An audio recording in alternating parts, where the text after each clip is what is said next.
Hello दोस्त, आज के सेशन में हम हिंदी पेडागोजी करेंगे जो आपका एनसीईआरटी बेस्ड रहेगा और हिंदी ग्रामर्स करेंगे।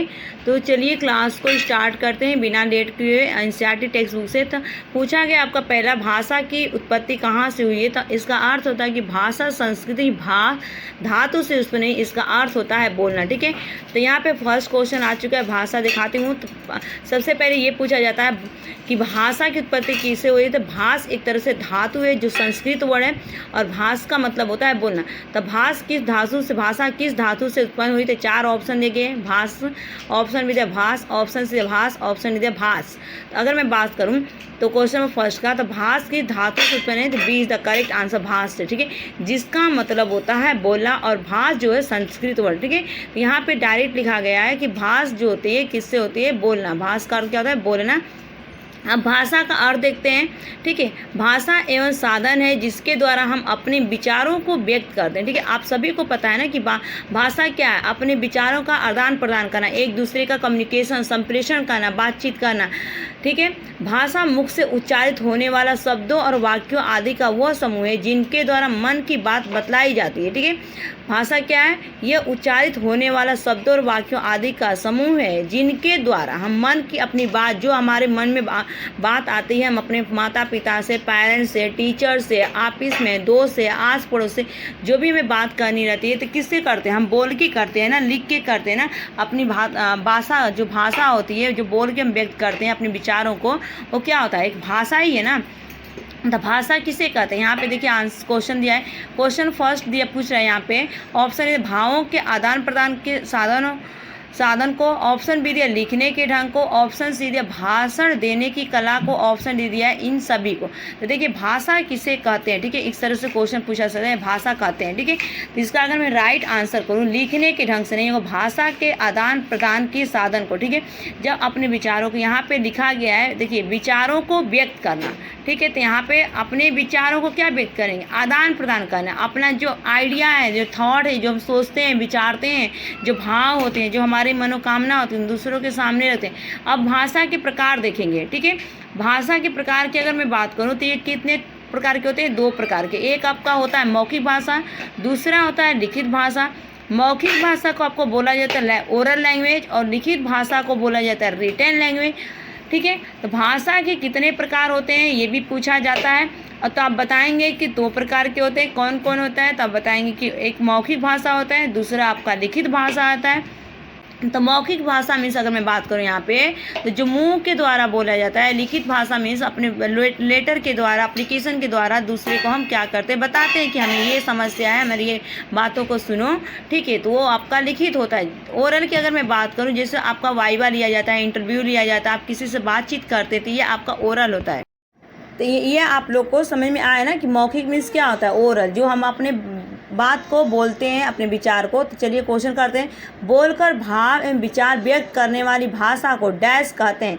ऑप्शन ए सांकेतिक भाषा, ऑप्शन ख दिया गया लिखित भाषा, ऑप्शन ग दिया मौखिक भाषा, ऑप्शन घ दिया गया वैदिक भाषा। ठीक है, तो बोलकर भाव एवं विचार व्यक्त करने वाले भाषा को क्या कहते हैं। तो ये आप सभी को पता होगा कि क्या कहते हैं इसको। देखिए लिखित भाषा तो होगा नहीं, तो आपका राइट आंसर, अगर मैं सांकेतिक भाषा आपका नहीं होगा, गेस्चर नहीं होगा, वैदिक भाषा नहीं, तो इसमें एक ही ऑप्शन दिख रहा है ना आपका, जो सी इज़ द राइट आंसर, जिसे ग बोलते हैं। ठीक है, मौखिक भाषा बोलकर। ठीक है, ओरल इसी को बोला जाता है, ओरल लैंग्वेज, जो अपने भाव विचारों को हम क्या करते हैं, अभिव्यक्त करते हैं या व्यक्त करते हैं भाषा को, तो उसे हम क्या कहते हैं, मौखिक भाषा ही कहते हैं ना। तो ये आपको क्लियर हो गया। आप, मुझे नहीं लगता है कि कोई डाउट रहेगा इसके बाद, अब वीडियो देखने के बाद। ठीक है, तो उसे क्या बोलेंगे आप, मौखिक भाषा। लिखित भाषा का अर्थ, ठीक है, अब पूछ लिया जाएगा। अब यहाँ पे आप मौखिक भाषा किए ना, तो भाषा के प्रकार पूछें। तो एक तो आप मौखिक भाषा का हम लोग क्वेश्चन किए, ठीक है, पहले वाला। अब हम रिटेन भाषा की बात करेंगे। ठीक, मौखिक भाषा हो गया बोलकर। लिखित भाषा का अर्थ क्या होता है, तो ऑप्शन ए दिया गया या कॉस कह सकते हैं, लिपि को समझना बिल्कुल नहीं। ऑप्शन ख दिया विचारों के लिखित रूप, ऑप्शन सी दिया गया है ग वाला कि विचारों का मौखिक रूप बिल्कुल नहीं, ऑप्शन घ दिया गया विचारों को बोलकर।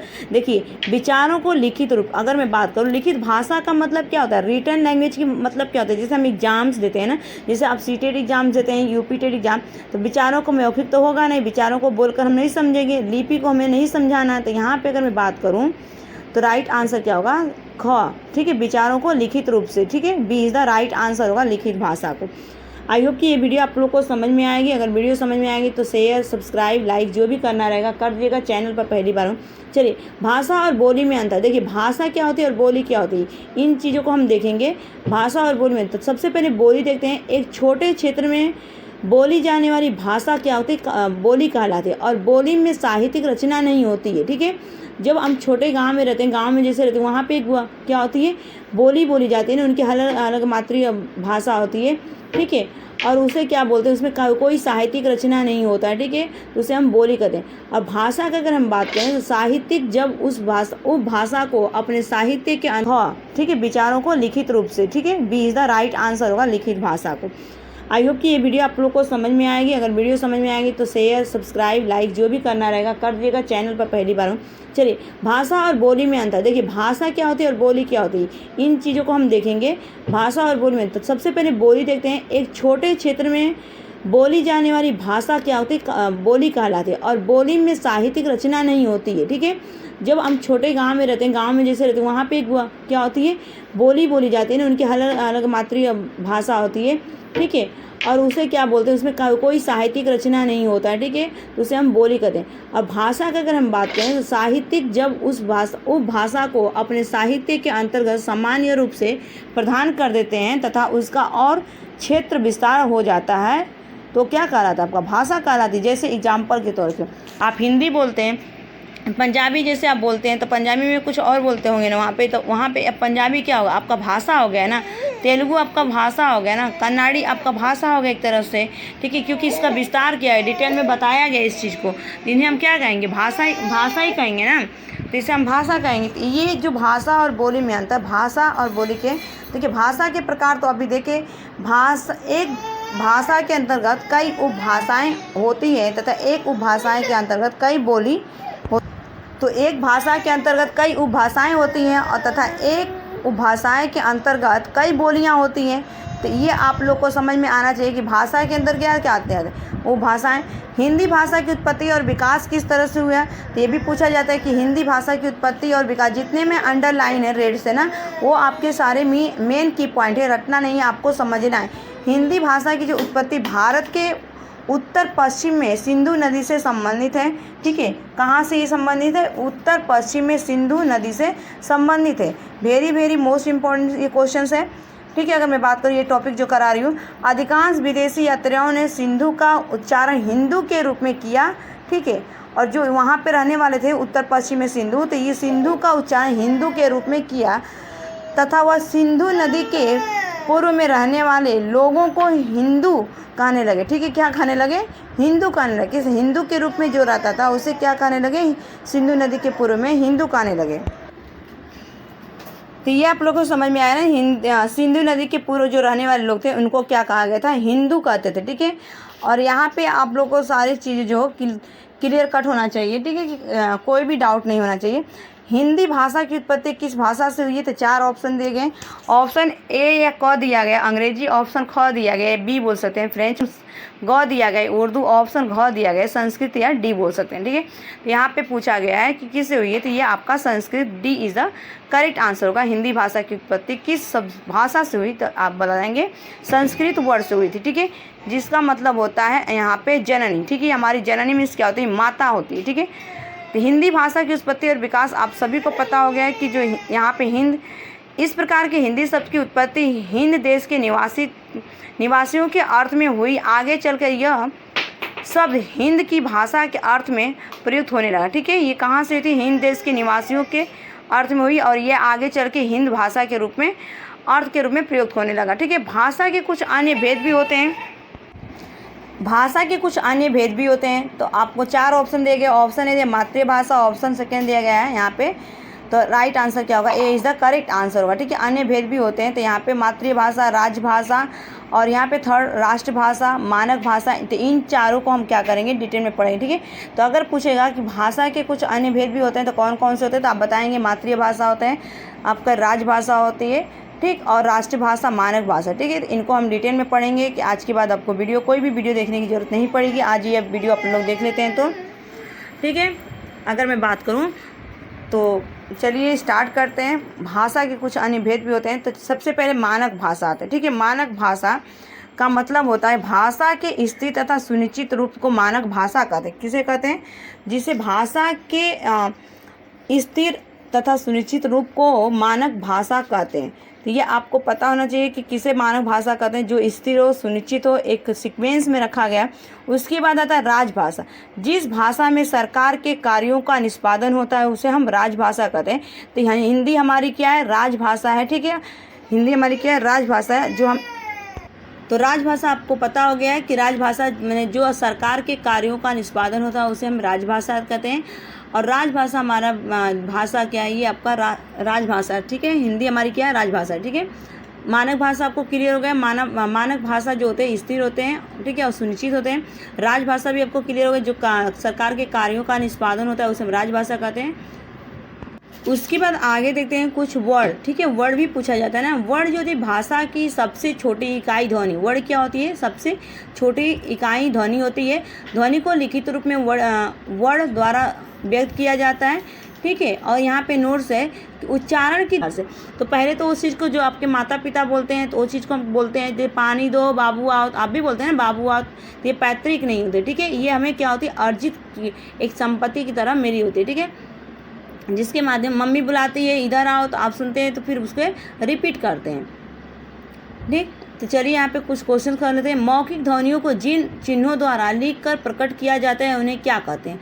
ऑप्शन ए लिपि, ऑप्शन ख दिया गया व्याकरण, ऑप्शन ग दिया बोली, ऑप्शन घ दिया गया भाषा, ठीक है। तो मौखिक ध्वनि आपको पता ही है कि किसके द्वारा। तो देखिए लिपि तो होगा नहीं, अगर मैं बात करूँ व्याकरण भी नहीं होगा, भाषा भी नहीं होगा। तो इसका राइट आंसर एक ही हो जाएगा, ग वाला, ठीक है। जिसे ग बोल सकते हैं या सी बोल सकते हैं, आप बोली कहते हैं, ठीक है। सॉरी लिपि हो गया क्या? लिपि, हाँ लिपि इज द राइट आंसर होगा, ठीक है। यहाँ पे लिपि इज द राइट आंसर होगा, ठीक। लिपि हो जाएगा, ठीक है। लिख कर ना प्रकट किया जाता है, ठीक। उसके बाद चलते भाषा अर्जन प्रक्रिया। अर्जन का अर्थ है अर्जन करना। किसी भी भाषा को व्यक्ति स्वयं के प्रयासों द्वारा अर्जित कर सकता है तथा भाषा एक अर्जित संपत्ति। वही अभी जो नोम चॉम्स्की के बारे में बात, कोई भी लैंग्वेज आप सीख सकते हैं। लैंग्वेज तो लैंग्वेज होती है, भाषा तो भाषा होती है। अगर आप गुजरात में पैदा हैं तो गुजराती बोलेंगे, अगर आप पंजाब में पैदा हैं तो पंजाबी बोलेंगे, ठीक है। अगर आप हिंदी यूपी में पैदा हैं तो भोजपुरी बोलेंगे, अगर आप दिल्ली में पैदा हैं तो हिंदी बोलेंगे, आप अगर तेलंगाना में पैदा हैं तो तेलुगु बोलेंगे, ठीक है। महाराष्ट्र में पैदा हैं तो आप क्या बोलेंगे? आप मराठी बोलेंगे। तो ये कॉमन चीज़ है, ये हमें क्या किया जाता है बिना, ये वेरी वेरी इंपॉर्टेंट है। अगर मैं बात करूँ कि भाषा एक अर्जित किया जाता है, इसको 3 स्टार मान लीजिएगा, ठीक है। भाषा अर्जन प्रक्रिया, यहाँ पे बालक अपने चारों ओर के वातावरण में जिस प्रकार लोगों को बोलते हुए सुनता है एवं लिखते हुए देखता है उसे ही क्या करता है? अनुकरण द्वारा सीखने का प्रयत्न करता है। अर्थात भाषा का अर्जन अनुकरण द्वारा। अच्छा, हम लोग भी एक दूसरे को देख के, दूसरे ने सीटेट क्वालिफाई किया तो टेट क्वालिफाई किया, किस तरह से टीचर बना, ये तो हम देख के ही सीखते हैं ना। तो ये हमारे जो आस पास इन्वायरमेंट होता है, जो देख कर हम सीखते हैं, उसको इमिटेशन करते हैं, उस चीज़ को हम क्या करते हैं? ग्रहण करते हैं, ऑब्जर्वेशन करते हैं। तो ये हमारी क्या हुई? अगर मैं देखने के आधार पर, तो ये हमारा अर्जन हुआ, ठीक है। अर्जित की संपत्ति है, ठीक है। तो बालक जैसे आपके घर में छोटा सा बच्चा है तो आपको सुनता है उस चीज़ को, फिर वही चीज़ क्या करता है? रिपीट करता है ना, अनुकरण करता है, इमिटेशन करता है। तो हर एक चीज़ दूसरे को देख के ही हम सीखते हैं। भाषाई योग्यता एक कौशल है जिसे अर्जित किया जाता है। अर्जन की प्रक्रिया बालक के जन्म से ही प्रारंभ हो जाती है। जैसे आप बच्चा छोटा रहता है तो आपने देखा है ना, 3 महीने का जब बच्चा होता है, जब उसको बुलाते हैं तो वो आई कांटेक्ट करना शुरू कर देता है। और यहाँ पे स्टार मान लीजिएगा, 3 स्टार, ठीक है। वेरी वेरी ये मोस्ट इंपॉर्टेंट है और बार बार ये ऑप्शन में पूछा ही जाता है कि जन्म से ही सीखा जाता है। तो ये जो होता है ना, बच्चा जब जन्म लेता है तभी से उसके अंदर भाषा, किसी भी चीज़ को करने की शक्ति क्या होती है? अर्जन करने की शक्ति उसके अंदर निहित होती है, प्रवृत्त होती है, मिली रहती है उसको भगवान के द्वारा, मैं कह सकती हूँ, या आप जो भी कह सकते हैं, आप भगवान कह सकते हैं, ईश्वर कहते हैं, गॉड कहते हैं। तो देखिए भाषा अर्जन द्वारा बालक अपनी प्रथम भाषा का सीखता है, जो उसकी मातृभाषा होती है, ठीक है। सबसे पहले भाषा क्या, कौन सी उसकी, जो आपका लैंग्वेज, जो बच्चा जिस एरिया में पैदा है वह उस भाषा को सीखेगा, जो मदर टंग है उसका उसे सीखेगा। ठीक है, ये भी क्वेश्चन पूछा जाता है, वेरी वेरी इंपॉर्टेंट। यहाँ से 4 से 5 नंबर के लिए आता है। ठीक है, देखिए आपका हिंदी में पूछा जाता है, CDP में पूछा जाता है, EVS में पूछा जाता है, संस्कृत में पूछा जाता है, उर्दू में पूछा जाता है, इंग्लिश में। तो बच्चे का सबसे मातृभाषा जो होता है आपका प्रथम लैंग्वेज होता है। ठीक है, फर्स्ट लैंग्वेज कहाँ से सीखता है? अपने फैमिली से सीखता है। और उसके पास चलते हैं चॉम्स्की के अनुसार, बच्चे भाषा अपने वातावरण से अर्जित करते हैं, उनके अंदर जन्मजात। तो ये जो होते हैं ना बच्चे भाषा अपने वातावरण से अर्जित करते हैं, उनके अंदर जन्मजात भाषा अर्जन युक्ति होती है। तो जो नोम चॉम्स्की थे वो बताते हैं कि भाषा सीखने के लिए बच्चे के अंदर क्या होती है? जन्मजात क्या होती है? क्षमता होती है, कैपेसिटी होती है बच्चे को भाषा सीखने के लिए, जिसे यूनिवर्सल ग्रामर के नाम से जाना जाता है, सार्वभौमिक व्याकरण जाना जाता है, लैंग्वेज एक्विजिशन डिवाइस के नाम से जाना जाता है। ठीक है, लैंग्वेज भाषा अर्जन, अगर बात करूँ भाषा अर्जन यंत्र। ठीक है, तो ये समझ में आ गए, नोम चॉम्स्की बताते हैं। ठीक है, ये नोम चॉम्स्की से एक क्वेश्चन पूछा ही जाता है। तो आज के जितने भी क्वेश्चन हैं यहाँ पे, भाषा शिक्षण के सिद्धांत। अब हम देखें भाषा शिक्षण के सिद्धांत। बच्चे भाषा अपने वातावरण से अर्जित करते हैं, उनके अंदर जन्मजात भाषा अर्जन करने की क्षमता होती है। ठीक है, चलिए भाषा का क्रम देखते हैं। सामान्य रूप से सर्वमान्य भाषा कौशल क्रम होते हैं। देखिए 4 होते हैं ना आपका, लिसनिंग, स्पीकिंग, रीडिंग, राइटिंग। सबसे पहले हम क्या करते हैं? लिसनिंग करते हैं, फिर उसको स्पीक करते हैं, फिर उसके बाद हम क्या करते हैं? रीडिंग करते हैं ना, फिर क्या करते हैं? राइट करते हैं। तो ये सुनना, बोलना, पढ़ना, लिखना एक क्रम। अच्छा, एग्जाम में ये भी पूछा जाता है कि क्या भाषा के क्रम को एक क्रम में सीखा जा सकता है या नहीं? ठीक है, तो नहीं। ठीक है, अगर रहेगा यस तो लगाएंगे यस, लेकिन नहीं, एक